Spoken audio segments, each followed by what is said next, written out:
काय विशेष आहे का? नसेल तर कशाला उन्हामध्ये एवढे तापलाय तुम्ही? बर,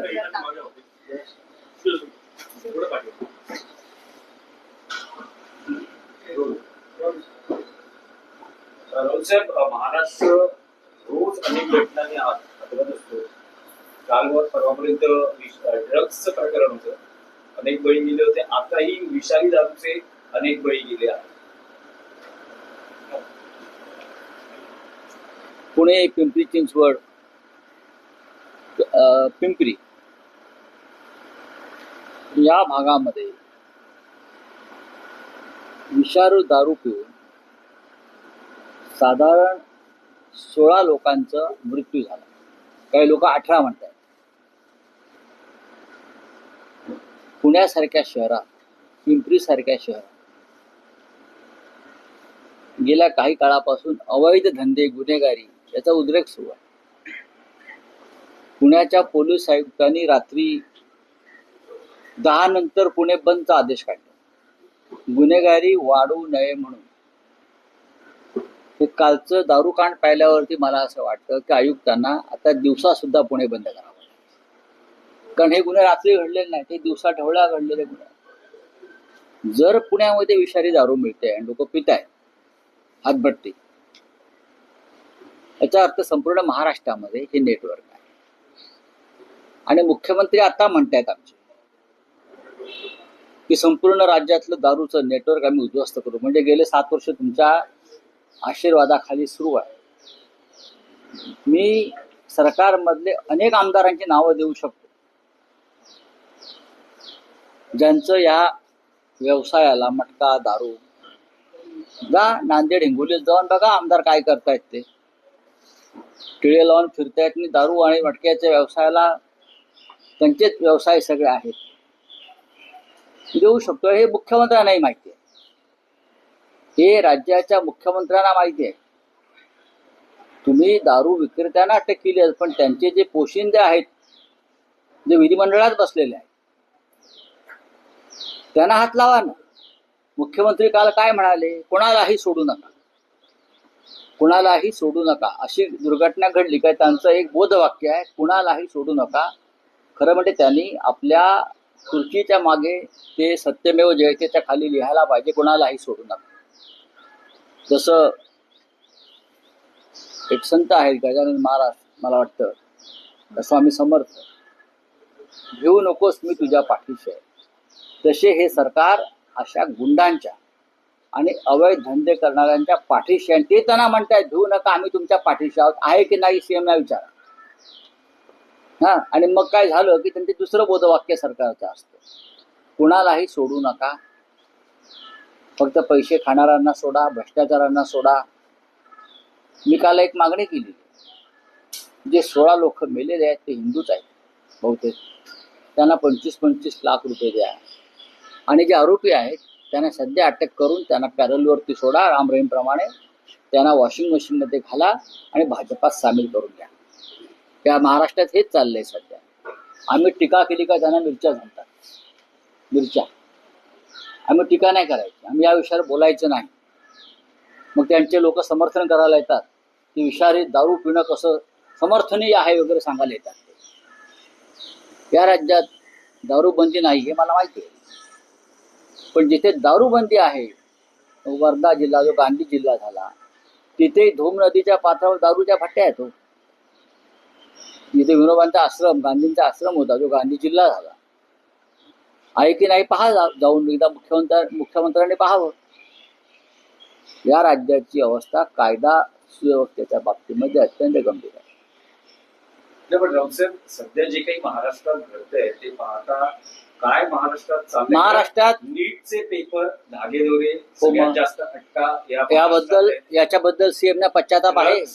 खुलेआमपणे महाराष्ट्रात विकलं जातं. नाशिक, ठाणे, पुणे, मुंबई, नागपूर या प्रमुख शहरामध्ये अंमली पदार्थांचा जो काय हैदोस चालू आहे, याला कोण जबाबदार आहे? नाशिकमध्ये मोर्चे काढले आम्ही, पुण्यामध्ये मोर्चे काढले आम्ही ड्रग्स विरुद्ध, ठाण्यामध्ये मोर्चे निघाले ड्रग्स विरुद्ध.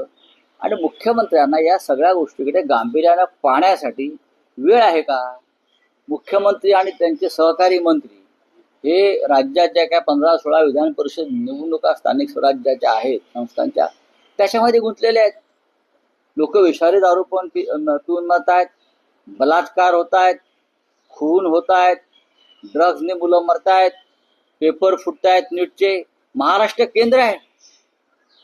याचं खरं म्हणजे पश्चाताप त्यांनी करून घेतला पाहिजे. या सरकारनं मंत्रालयाच्या पायरीवर बसून त्यांनी पश्चाताप केला पाहिजे की महाराष्ट्र हे अशा प्रकारच्या परीक्षांच्या पेपर फुटीचं आणि तरुण पिढीच्या जीवनाचं उद्ध्वस्त करण्यामागचं केंद्र आहे महाराष्ट्र.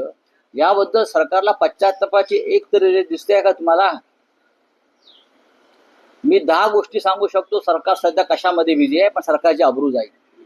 सरकारचं पूर्ण वस्त्रण, कोणते कुठे व्यापार चालू आहेत हे सगळं वाऱ्यावर सोडून हे सांगू शकतो मी. पण राज्याच्या मुख्यमंत्र्यांपासून त्याच्या संपूर्ण सरकारची पूर्ण बेआबरू होईल आणि ती बेआबरू महाराष्ट्राची असते. घरगुती पाईपलाईन गॅस मागतोय, 2 रुपयांनी सीएनजी वाढतोय, आठवड्यात 2 आठवड्याची दुसरी दरवाढ आहे, सातत्याने दरवाढ होते. त्याच्यावरती एक उपचार मी सांगितलंय ना मागे सुद्धा. नमो नमो म्हणायचं, ध्यानाला बसायचं, डोळे उघडलं श्रीराम जय श्रीराम म्हणायचं, भाव खाली येते. संघाचे जे सुनील आंबेकर आहेत ते म्हणतात की संघ जर मजबूत असला तर देशाची फाळणी झाली नसते. आता संघ मजबूत आहे, आता संघ मजबूत आहे. मग पाकव्याप्त काश्मीर ज्याला आम्ही सातत्यानं पाहतोय की ही आमची भूमी आहे, ती आमच्याकडे आली पाहिजे. मग संघ आता मजबूत आहे ना, आणि सरकार त्यांचं मजबूत आहे. मग संघानं विचारायला पाहिजे नरेंद्र मोदींना की ऑपरेशन सिंदूरच्या वेळेला तुम्ही कराची लाहोरपर्यंत ज्या फौजा नेऊन पाकिस्तानवर आणि पाकव्याप्त काश्मीरवर आमचा झेंडा फडकवणार होता, त्याचं काय झालं? ते बोलायला सोपं असतं. तेव्हा आम्ही मजबूत असतो. तर आज मजबूत आहात ना, मग आज मजबूत कशा करता? आज देशाची जी अवहेलना सुरू आहे, लोकशाही, न्याय व्यवस्था, सामाजिक घसरण, त्याच्यावर मग आमचा संघ काय करतोय?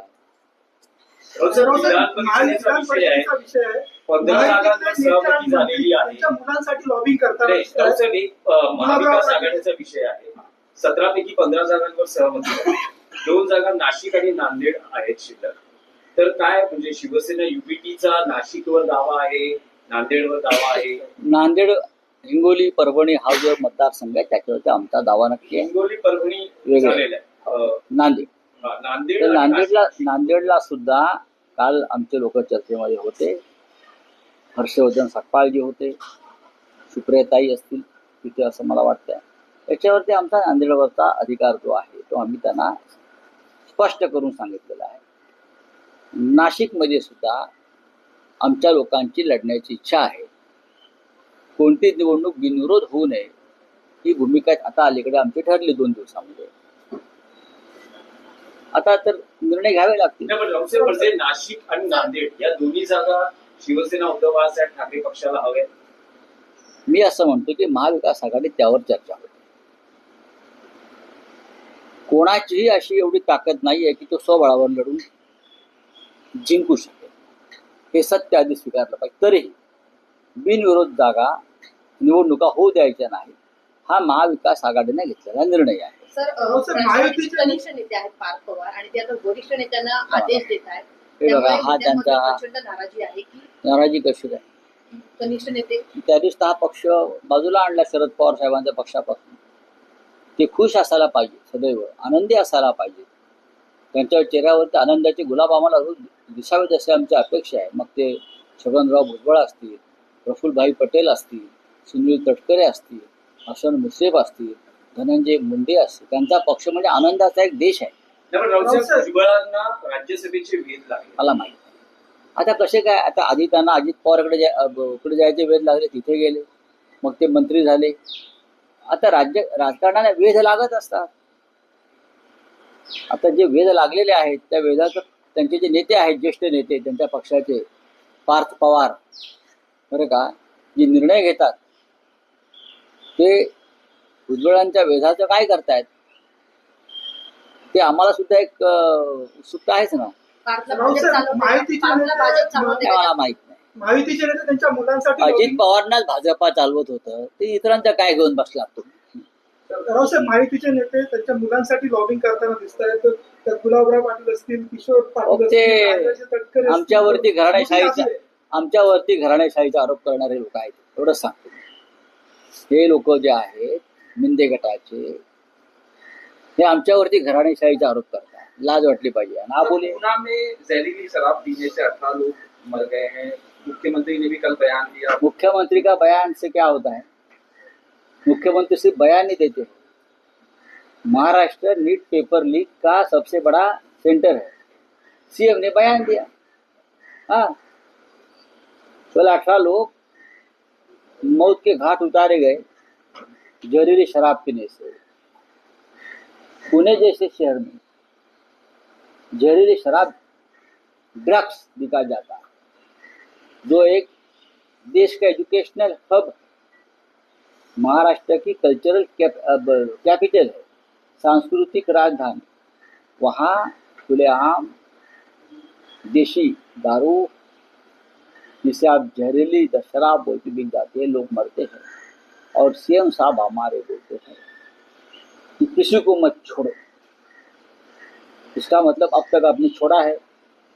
अगर लोग नहीं मरते तो ये छूट आपको, क्योंकि आपके कार्यकर्ता है जहरीली शराब बेचने वाले, गुनाह के सब गुंडे, बदमाश, गैंगस्टर, ये भारतीय जनता पार्टी के समर्थक और कार्यकर्ता हैं. और उनके जो आका है वो महायुति में, महायुति के विधायक है, कोई एमपी है, और महाराष्ट्र के विधानसभा में आपके साथ बैठे तो आप क्या करें? इसको मत छोड़ो, पकड़ो उनको. विधायक के समर्थन के या सपोर्ट के बिना इस प्रकार से कांड किसी भी क्षेत्र में नहीं हो सकते. पुलिस 2 नंबर पे आती है. सबसे पहले वहां के राजनेता जो आपके पार्टी में. तो सुप्रीम कोर्ट ने नीट पेपर को लेकर कहा है कि इसमें जवाबदारी तय होना चाहिए, अकाउंटेबिलिटी तय होना चाहिए, और ये कहा कि एक एफिडेविट दिया जाए. ये कहा जा रहा है कि प्रधानमंत्री को मॉनिटर कर रही है. भाई प्रधानमंत्री को कुछ काम है क्या? नहीं. कितना काम है? विदेश जाना है, कैबिनेट लेना है, कैबिनेट में मार्गदर्शन करना है कि पानी पियो, गर्मी बढ़ रही है. तो इस प्रकार का मार्गदर्शन हमारे प्रधानमंत्री करने के लिए उनको भी टाइम चाहिए ना. अब नीट की परीक्षा लेंगे, मास्टर जी बनेंगे हमारे प्रधानमंत्री. पहले से हेड मास्टर है, मास्टर बनेंगे. तो ये जो बात है ये पूरी सरकार की फेल्यूर है. अगर सरकार की फेल्यूर है तो सुप्रीम कोर्ट ने ये कहना चाहिए था कि अकाउंटेबिलिटी तो एजुकेशन मिनिस्टर की होती है. इस्तीफा दीजिए, कुर्सी छोड़ दीजिए.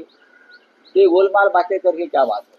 तो 2 रुपए बढ़ गए हैं आज सीएनजी पे यहाँ मुंबई में, और भी तो जो 2 रुपए बढ़ गए हैं. हमारे जैसे लोग हैं वो उससे बहुत परेशान है.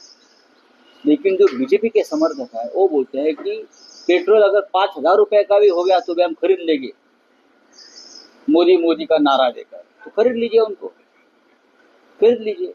उनके पास मंत्र है, वो नमो नमो कहेंगे, फिर जय श्री राम कहेंगे और पूरे दाम नीचे आ जाएंगे, या उनके पानी का पेट्रोल हो जाएगा घर में. ये बहुत बड़े चमत्कार जादूगर लोग हैं ये लोग, बीजेपी के लोग, उनके समर्थक और अंधभक्त. तो उससे आप पंगा मत लें. चले राऊत साहेब, जरांगे आज प्रश्नाला उत्तर मला आहे. माहिती. तर जागतिक राजनीती- परमेश